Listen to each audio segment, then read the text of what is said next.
اور رشتہ یہ کتنا اہم رشتہ ہوتا ہے۔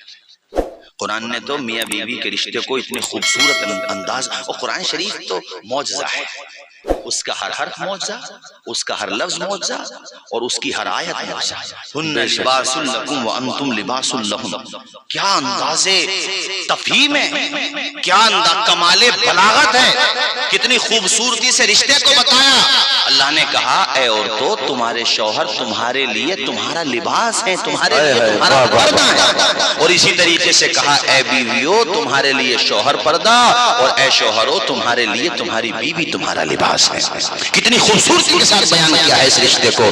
اللہ اکبر کبیرہ۔ آؤ میرے حضور کی سیرت کے یہ چند گوشے سنو، پھر میں تیزی سے بات آگے بڑھاتا ہوں۔ اس سے پہلے چند اشعار سناؤں گا، ذرا جھوم کے بولیں سبحان اللہ، تاکہ آپ کی نیند بھی غائب رہے۔ ویسے تو غائب ہے، نیند ہی غائب رکھنا، نیٹ ورک غائب مت کر دینا یار، میں نیند غائب کرنے کی بات کر رہا ہوں۔ ذرا جھوم کے بولیے یا رسول اللہ، وہ جھوم کے بولیے یا رسول اللہ۔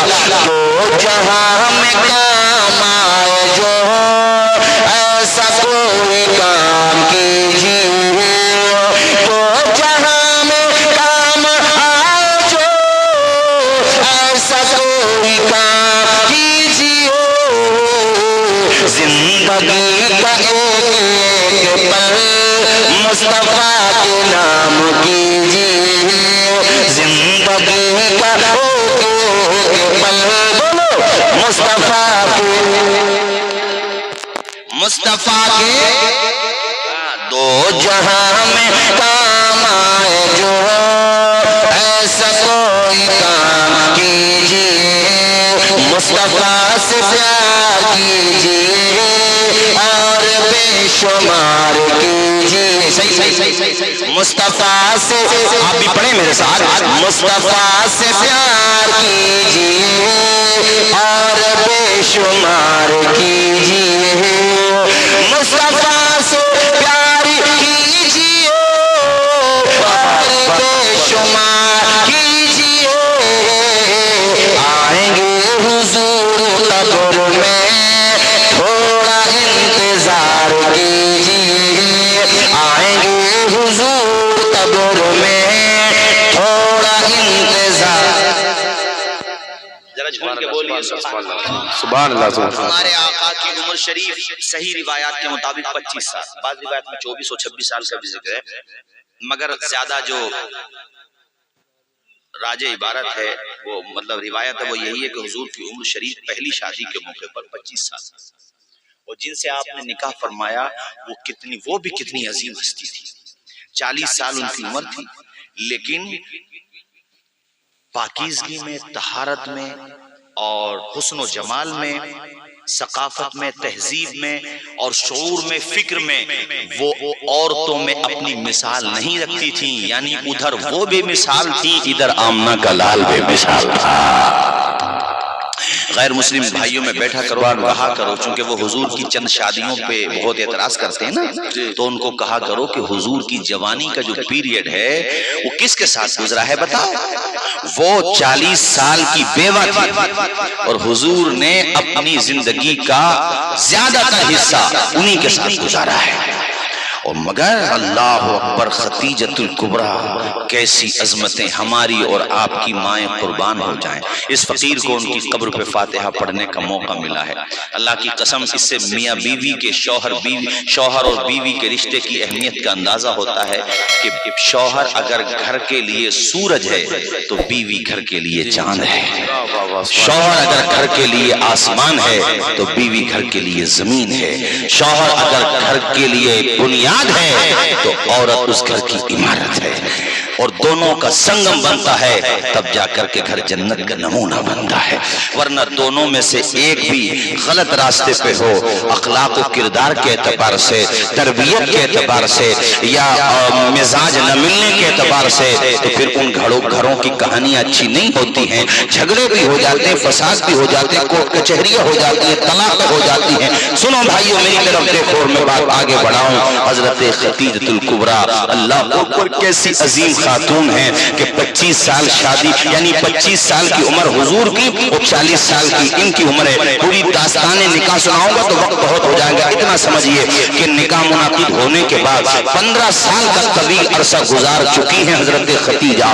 عورتوں کو اپنے شوہروں کی معاملے میں ساری جانکاری ہوتی ہے، لیکن دیکھیے عموماً دیکھا یہ جاتا ہے شوہروں کے حوالے سے بیویاں جانتی ہیں ان کی کمزوریاں کیا ہیں، خوبیاں کیا ہیں، سب جانتی ہیں. مگر ہمارے حضور کی سیرت طیبہ دیکھو کہ جب پہلی وحی نازل ہو رہی ہے کہاں پر بولی ہے؟ غار حرا میں نازل ہو رہی ہے. اور حضور غار حرا ہی میں جا کر کے عبادت کیا کرتے تھے پہلے ہی سے. اور ہم سب کی ماں خدیجہ الکبریٰ اپنے سرتاج کے لیے اپنے شوہر کے لیے بھائیوں کھانا لے کر کے جاتی تھی. اور آج جو ہے نا آج تو وہاں پہ راستہ بنا ہوا ہے، تم چل سکتے ہو پہنچ سکتے ہو، مگر پھر بھی تھک جاتا ہے، درد ہو جاتا ہے. وہ دور کیسا دور ہوگا. لیکن اپنے سرتاج اور اپنے شوہر کے لیے حضرت خدیجہ الکبریٰ جاتی تھی. غار حرا کی میں بات بتا رہا ہوں. اب ایک موقع وہ بھی آیا کہ 40 سال کی عمر حضور کی ہو چکی ہے. پہلی وحی اسی غار حرا میں جبریل امین لے کر کے آ رہے ہیں. اور جب جبریل امین کو پہلی مرتبہ اللہ کے پیغمبر نے دیکھا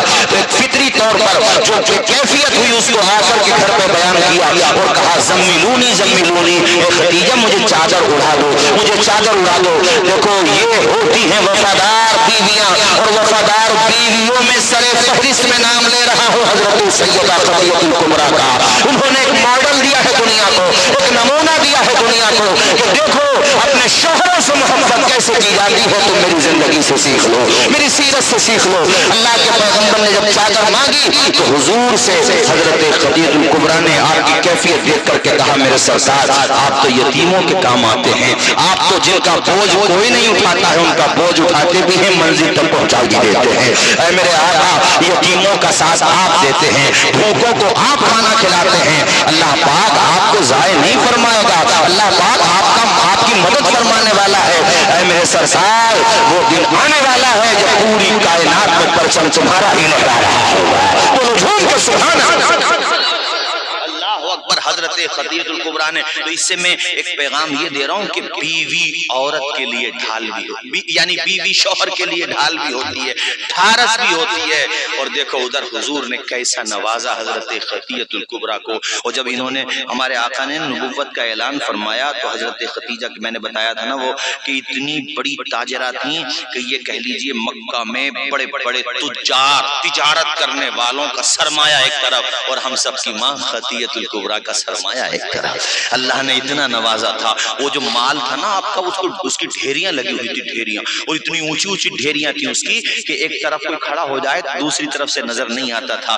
مگر ہم سب کی ماں نے اپنے سرتاج اور اپنے آقا اور اپنے شوہر کے پیغام توحید و رسالت کی تبلیغ کے لیے سب راہ خدا میں وقف کر دیا. اللہ اکبر اتنی بڑی قربانی دی.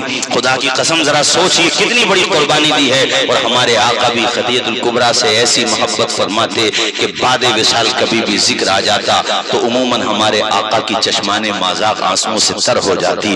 ایسی شفقت اور محبت کا اظہار فرماتے. اور یہاں یہ بھی بتا دوں کہ حضرت فاطمۃ الزہرا کی امی جان بھی خدیجہ الکبریٰ ہیں، حضرت زینب کی ماں بھی یہی ہے، حضرت رقیہ کی ماں بھی یہی ہے، اور حضرت ام کلثوم کی ماں بھی یہی ہے. اے میرے بھائیوں چند بیٹے بھی آپ سے ہوئے ہیں میرے ساتھیوں. حضرت خدیجہ الکبریٰ نے جب دنیا سے پردہ فرمایا اس سال کو حضور نے عام الحزن قرار دیا. سبحان اللہ سبحان اللہ سبحان اللہ. واہ واہ واہ. حزن کا مطلب غم کا سال. بولیے کون سا سال؟ غم کا سال. غم کا سال قرار دیا. اس سے میں آپ کو یہ بتانا چاہتا ہوں کہ بیوی سے شوہر کو اور شوہر سے بیوی کو بے لوث بے غرض محبت ہونا چاہیے. یہ ہمارے حضور نے اپنی زندگی میں سکھایا ہے. حضور نبی کریم فرماتے ہیں، وہ حدیث شریف ہے، حضور فرماتے ہیں کہ میں اپنے بیویوں کے ساتھ اپنے گھر والوں کے ساتھ اچھا سلوک کرتا ہوں. میرے امتیوں تم بھی اپنے گھر والوں کے ساتھ اچھا سلوک کرو. ایک مرتبہ ہم سب کی ماں ام المؤمنین عائشہ صدیقہ کھانا تناول کر رہی تھی تو حضور نے فرمایا عائشہ کو بتاؤ تم نے کس جگہ سے کھانا کھایا ہے؟ تو حضور نے اسی جگہ پر اپنے مبارک لب رکھے اور اس کے بعد آپ نے وہیں سے پانی نوش فرمایا. تو یہ ہمیں آقا نے تعلیم دی ہے. اس سے قربتیں ہوتی ہیں، اس سے محبتیں ہوتی ہیں. اور جن گھروں میں ایک دوسرے پر اعتماد اور کامل اعتماد ہوتا ہے ان گھروں کی تعمیر بڑی خوبصورت تعمیر ہوتی ہے، ان گھروں کی تربیت بڑی اچھی تربیت ہوتی ہے۔ اللہ اکبر میرے ساتھیوں، میں آپ سب کو یہ پیغام دیتا ہوں کہ اپنی بیٹیوں کو بھی پڑھاؤ اور اپنے بیٹوں کو بھی پڑھاؤ، تاکہ بیٹیوں کو ازواج مطہرات بنات طیبات کی سیرت سیکھنے کا موقع ملے اور بیٹوں کو ہمارے حضور کی سیرت سیکھنے کا موقع ملے۔ بولیے صحیح ہے کہ نہیں؟ بات زور سے بولیے۔ یہ کام آپ بچوں کو پڑھائیے، بچوں کو پڑھانا بہت ضروری ہے۔ دیکھو ہمارے بچے پڑھیں گے تبھی ہمارا بھی اور ہماری بستی کا بھی نام روشن کریں گے۔ بولیے زور سے، انشاءاللہ پڑھائیں گے نا۔ آخر میں یہ شادی کے حوالے سے واقعہ سنا پھر میں تقریر ختم کروں۔ آج ہی شادی ہوئی ہے ان کی، آج ہی، نام ہے ان کا حنظلہ۔ اللہ اکبر، موقع ہے جنگ احد کا، غسل فرض ہو چکا ہے اور ادھر منادی ندا دیتا ہوا گھر سے گزرا کہ اہل اسلام چلو، مدینے شریف پر چڑھائی کر دی مکہ کے آتنکوادیوں نے، چلو۔ اتنا سنا تو میاں باتیں بنانا اور کرنا آسان ہوتا ہے، جو عمل کرتا ہے اس کے جگر سے پوچھو کتنی قربانیوں سے گزرنا پڑتا ہے۔ لوگ آسان سمجھتے ہیں مسلمان ہونا، یہ شہادت گاہ الفت میں قدم رکھنا ہے، لوگ آسان سمجھتے ہیں مسلمان ہونا۔ اللہ اکبر کبیرہ، سنو بھائیو میری طرف دیکھو۔ حضرت حنظلہ نے جب یہ صدا سنی تو اپنی شریک حیات سے کہا کہ مجھے بلایا جا رہا ہے، تمہاری محبتیں اپنی جگہ، مگر سب سے زیادہ حنظلہ اگر محبت کرتا ہے تو جان عالمین سے کرتا ہے، رحمت للعالمین سے کرتا ہے سب سے زیادہ محبت۔ چونکہ ہم سب مسلمانوں کا یہ عقیدہ ہے، زمین و زمان تمہارے لیے، مکین و مکان تمہارے لیے، ہم آئے یہاں تمہارے لیے، اٹھے بھی وہاں تمہارے لیے، دہن میں زباں تمہارے لیے، بدن میں ہے جان تمہارے لیے۔ حضرت حنظلہ نے جب اپنی بیوی سے یہ کہا تو ان کی بیوی نے جو جواب دیا وہ میری مائیں بہنیں بیٹیاں سنیں۔ اللہ اکبر کبیرہ۔ یہ وہ مائیں تھی جن کی گود میں اسلام پلتا تھا، یہ وہ مائیں تھی جن کی گود میں اسلام پلتا تھا، اسی غیرت سے انسان نور کے سانچے میں ڈھلتا تھا، یہ وہ مائیں کہ اپنے بچوں کو جاری کھلاتی تھی، تو نعت مصطفیٰ کانوں میں ان کے گنگناتی تھی۔ اللہ سبحان اللہ، اللہ اللہ۔ ان کی بیوی کہتی ہیں میرے سرتاج آپ کے ساتھ جو وقت گزارا میری زندگی گزارنے کے لیے یہی وقت کافی ہے، آپ راہ خدا میں جا رہے ہیں، واپس آ گئے تو غازی کی بیوی کہلاؤں گی، اور جام شہادت نوش کر گئے تو شہید کی بیوی کہلاؤں گی، اور تمہارے ساتھ جنت میں جاؤں گی۔ حضرت حنظلہ نے آخری سلام کیا اور گھر سے نکل پڑے۔ اجلت اتنی تھی کہ آپ نے غسل بھی نہیں کیا، نہائے نہیں، جنگ احد میں پہنچے اور شجاعت کے جوہر دکھائے۔ جب جنگ احد ختم ہو گئی، بعد میں لاشوں کو جمع کیا تو بڑا نقصان ہوا تھا اس جنگ میں مسلمانوں کا، 70 صحابہ کرام شہید ہوئے تھے، سب کی لاشوں کو جمع کیا گیا، مگر حنظلہ کی لاش نظر نہیں آتی، تو میرے آقا نے فرمایا میں نے حنظلہ کو جنگ میں لڑتے ہوئے دیکھا تھا، میرے حنظلہ کی لاش تلاش کرو۔ آئے لوگوں، سب کی لاشیں وہاں پہ مگر حنظلہ کی لاش نہیں۔ اللہ تعالیٰ نے اپنے محبوب کو مطلع فرمایا، اللہ کے پیغمبر نے فرمایا صحابہ جاؤ پہاڑی پر فلاں جگہ پر میرے حنظلہ کی لاش رکھی ہوئی ہے۔ حضرت حنظلہ کی لاش کو لے جانے کے لیے جب صحابہ وہاں پہنچے تو حیرت میں پڑ گئے، حنظلہ کے بدن سے پانی کے قطرے ٹپک رہے تھے۔ سبحان اللہ، سبحان اللہ، سبحان اللہ، نعرہ تکبیر، نعرہ رسالت، نعرہ غوثیت، وسقی اعلی حضرت علماء اہل سنت حضرت علامہ توصیف رضا مصباحی، پانی کے ٹک قطرے ٹپک رہے ہیں، لے کر کے آئے لاش کو، تو حضور نے فرمایا صحابہ جانتے ہو معاملہ کیا ہے؟ حضور نے فرمایا ان پہ غسل فرض تھا، مگر یہ دین کے لیے، خدا رسول کی محبت کے لیے 1 منٹ بھی ضائع نہیں کرنا چاہتے تھے۔ اس زمانے میں نہانے کی اتنی سہولیات نہیں تھی جیسے آج ہیں۔ حضرت حنظلہ نے یہ سوچا اس موقع پر کہ میں زیادہ رکوں گا تو کہیں ایسا نہ ہو کارواں گزر جائے اور حق والے مدینہ شریف چھوڑ کر کے احد پہنچ جائیں، احد کی پہاڑی پر پہنچ جائیں، اس لیے آپ جلدی جلدی میں چلے گئے اور دیکھیے جا کر کے وہاں پہ شہید ہو گئے، جان دے دی۔ آسان نہیں ہوتا ہے مسلمانوں، میں تم سے تمہاری جانیں نہیں مانگ رہا ہوں، تم سے یہ کہتا ہوں گھر پہ خوشیوں کا موقع آئے، شادی کا موقع آئے تو کم از کم بری رسموں کو تو چھوڑ دو، حضور کی سنتوں کو اپنا لو، حضور کے سچے وفادار بن جاؤ، حضور کے صحیح معنی میں سچے غلام بن جاؤ۔ جانتے ہو کیا ہوا؟ میرے حضور نے فرمایا ان پہ غسل فرض تھا اور یہ ناپاکی کی حالت ہی میں شہید ہو گئے، تو اللہ تعالیٰ کی رحمتوں اور اس کے کرم کو دیکھیے کہ اللہ پاک نے ان کی لاش کو فرشتوں سے فرما کر کے آسمانوں پر اٹھوا لیا اور ان کو جنت کے پانی سے نہلایا گیا ہے، جنت کے پانی سے نہلایا گیا۔ بولیے کون سے پانی سے؟ میں مسئلہ بتاتا ہوں آپ کو، شہید کو نہلایا نہیں جاتا، ایسے ہی دفنا کر کے دفنا دیا جاتا ہے، اور جو غیر شہید ہوتے ہیں ان کو نہلایا بھی جاتا ہے، کفنایا بھی جاتا ہے، مگر حنظلہ تیری عظمت کو سلام، تیرے تقدس کو سلام، تیرے رتبے کو سلام، تیری بلندی کو سلام، تیرے عشق رسول کو سلام، اور عشق رسول پر خدا کے انعام کو سلام کہ اللہ نے کیسا انعام دیا کہ ایک تو تم شہید ہو، اس کے باوجود نہلایا جا رہا ہے، اور وہ بھی دنیا کے نہیں جنت کے پانی سے نہلایا جا رہا ہے۔ ایسا مرتبہ عطا کیا کہ جب جھکے نہ تھے تو کوئی پوچھتا نہ تھا، تم نے مجھے خرید کیا۔ حضرت حنظلہ، اللہ اکبر کبیرہ۔ اور پھر حضرت حنظلہ کو اسی وجہ سے کہا جاتا ہے غسیل الملائکہ۔ غسیل الملائکہ کا مطلب ہوتا ہے وہ ہستی جن کو غسل فرشتوں نے دیا۔ بولیے کس نے دیا؟ اونچا بولیے کس نے دیا بھائیو؟ فرشتوں نے انہیں غسل دیا۔ آؤ میں نے جو واقعہ شروع میں سنایا اس کو مکمل کر کے میں تقریر ختم کروں، چونکہ 1 گھنٹہ ہونے کو، میں نے سوچا تھا 12 بجے تک پروگرام بھی ختم کر دیں گے۔ حضرات، حضرت عمار بن زیاد کی نگاہیں رخ مصطفیٰ کو تلاش کر رہی ہیں۔ بھولے تو نہیں ہے واقعہ آپ لوگ؟